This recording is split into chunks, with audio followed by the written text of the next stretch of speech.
Hey there, welcome to the studio. I'm Nando, I'm a graphical artist, and have you ever had some kind of art project that you are very passionate about but you can't get it done? Well, today's episode is just for you.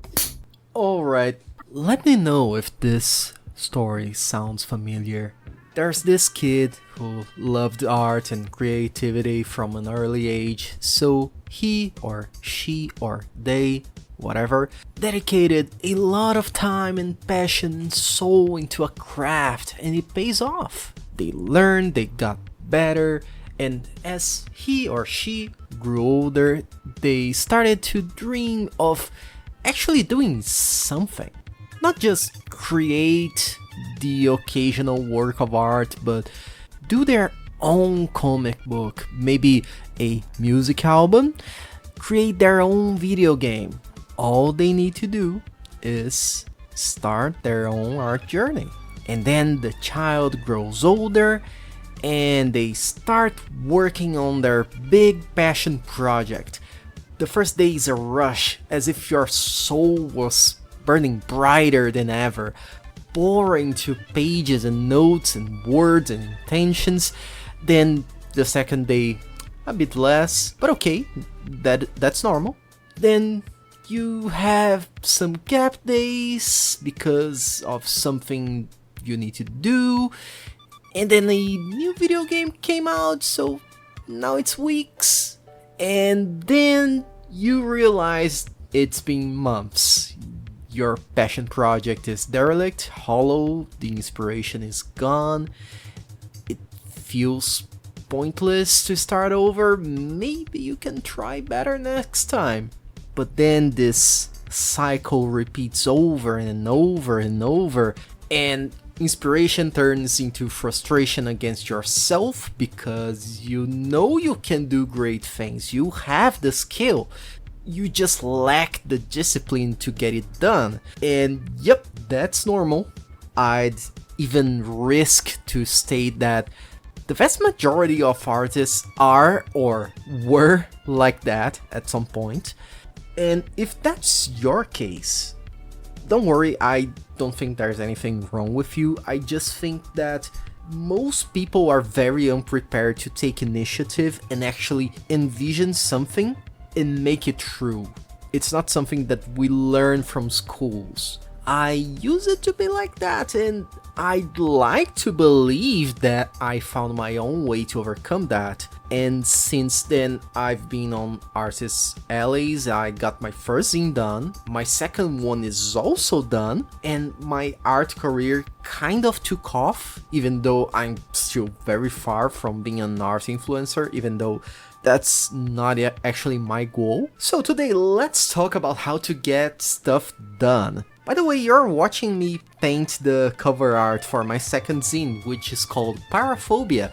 It's an art book about all kinds of fears and my morbid fascination with them. It's free, no strings attached. It's on itch.io, link in the description. It's like free, get it, it's yours. And alright, how do you get your art projects done? Finishing stuff is a skill like any other, and all skills are by definition learnable. Difference is that we tend to get a lot more practice with starting stuff than seeing them through. If you have a graveyard of abandoned projects in your past, first of all, I've been there, it sucks, but try not to get too bothered about it. Anxiety caused by fear of repeating past mistakes can weirdly stress you out and make it more likely that you repeat the same mistakes. Not being able to stick to your goals is a very abstract and hard to discuss problem because it all involves a lot of anxiety, guilt, procrastination, expectation, dreams, and all of those things are already hard enough to discuss on themselves. I'm a very emotional person, so when things get too swirly and overwhelming in my head, I try to analyze stuff like if it's an engineering problem. So let's figure out the causes so we can get into a solution. Our problem is that we are not able to finish projects, which actually means that we have an extreme procrastination problem. You know, you want to do something, but for some reason you don't. for so long that you end up abandoning it. Procrastination, on the other hand, is caused by anxiety. Anxiety from discomfort. Let's be real, working on a big project is something that is long-term rewarding, but it isn't as short-term rewarding as playing 20 hours of Starfield. You might feel more accomplished in the long term, but our ape brains just care about not having to worry about stuff like meeting your own expectations, having to work for stuff, thinking if other people will like whatever we are doing. So you unconsciously avoid it. I mean, because if you don't do the thing you're passionate about, you don't ever have to find out if you succeed or not in doing the thing you're passionate about. And there's the other problem that I often see with new artists and even some veterans: scope, scale. Your project is way too big. Like, if I earned a penny for every time I heard a young artist claiming that they want to create something as big as their favorite series, their favorite anime, book, animations, like, I want to make something like Naruto or One Piece, I'd not be rich, but I'd have a very heavy bag of coins to drag around. Maybe you're not getting stuff done because you're way too ambitious. Like, you're just a one person. If your dream is to make a comic series, dude, of course I fully support your passion project, but maybe start with a 4-page short? Like, when you decide you want to try and make the next big thing, you're trying to reach the apex of someone else's career, something that they didn't even do completely by themselves, because most big creators have teams working full-time for them. And you're trying that as your first attempt, and that doesn't feel very fair to yourself, buddy. I used to have 3 abandoned comic series and 2 half-written books. I felt really bad about it, and guess how I broke that trend? By doing zines. They are shorter, more manageable, less stressful to make. Here's the trick. Maybe you can make your passion project a lot smaller, and then having something completely done, and then you can expand it. You see what I'm doing here? Instead of one big project, have a series of small ones and try to not spread yourself too thin, try to focus on just one. You learn and get better at completing projects with each one, making you more capable of increasing that scope. And I can't stress enough the importance of gaining this experience with small projects. For people on the outside of the creative world, it'll look amazing, whatever you do. We often forget that as artists, we have a very demanding vision for the things that we make and consume. But for people on the outside, even if you do something that for you is very basic, as long as you complete it, it's already very impressive for people who are not creative. Conclusion.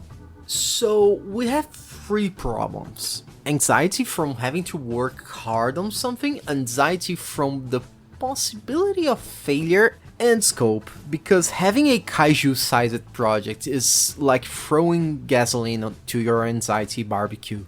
What I did and recommend is to, as I said, scale down everything you want to do. Just seriously, being able to complete a short comic over a couple of days feels so much better than having an amazing first part of something that you never release. You can also segment your project into smaller individual chunks. So instead of a huge novel, maybe you can write a couple of booklets that may or may not have a shared theme or stories. Something that I used to ignore was a bit of prep work. Like, I don't want to plan stuff, I just wanted to get right to the meat of the stuff I'm creating. That works really well for stuff that you can complete in one day, but for big projects, you lose a lot of time, and not having any degree of planning will most likely burn you out. It doesn't even need to be complex. Like, for this video, I basically made a short list. Record painting session, write script, create PNG version of self to narrate stuff, record voice, edit, profit. So seriously, if you're writing a story, have an idea of the size. Will your script be 1,000 words or 2,000 words? If you're drawing, try to create a vague notion of the piece you want to work on beforehand. Like which pose you're going to use, which colors. Not only it'll save you time, but it'll help your brain to get into the creative mood more easily. I often doodle or visualize stuff in my head while I'm commuting. So when I sit in front of a sheet of paper, I know what I want to do. I just have to do the thing.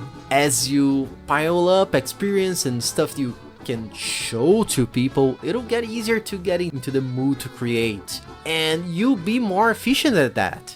Basically leveling your skill to plan and put the project in motion. About procrastination, the way to overcome it is simple. Get good scrub. Nah, I'm just kidding, but I won't sugarcoat it. Basically, you have to figure out why you're avoiding doing the stuff you want to do. Because as I said, procrastination is basically an unconscious avoidance behavior caused by something that your brain doesn't want to deal with. So it'll do anything to make you avoid facing whatever is causing you discomfort. Is it insecurity of failure, perfectionism? Maybe it's hard to resist doing other stuff that is immediately rewarding. And when you figure out this source, all you have to do is try to stop your brain from triggering this behavior. Also, try to change how you perceive the process of creating. It's important that you enjoy the process. If all you find enjoyable is the end result, you'll always be struggling to force yourself to sit down and do the thing. I used to have a big gaming problem. Like, I'd often skip working on my personal projects to play games. And now that I have an actual 9-to-5 job in the industry, I realized that if I don't put a limit to how much I could play games, I'd basically stop creating anything on my free time, which would be horrible because I might love gaming, but it's like empty calories. I don't feel accomplished if that's all I do in my spare time. There are only a few days that I allow myself to play games, so I can either sit down and do the thing, create something, or I'll be bored out of my mind. How your mind perceives things dictates how it'll react to them. So if you make the process feel less stressful and more desirable, your brain will actually want to drop anything to do whatever you actually need to do. I really hope those tips are useful to you guys. This is basically stuff that I wish I have learned much sooner in my career. And if you guys like this kind of content, like and subscribe. YouTube hates the kind of content that I'm into.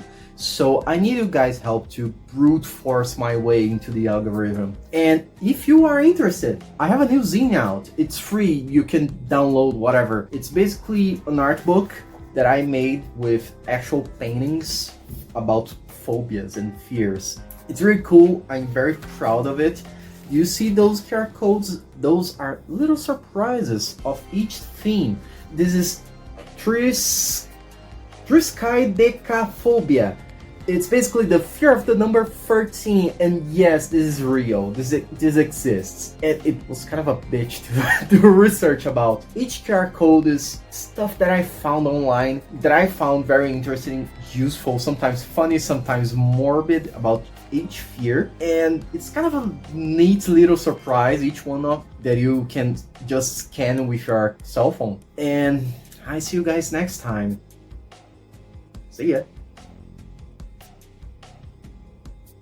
This is the first time I do iced coffee. It's actually really good. Cold coffee shouldn't be good. This is wrong.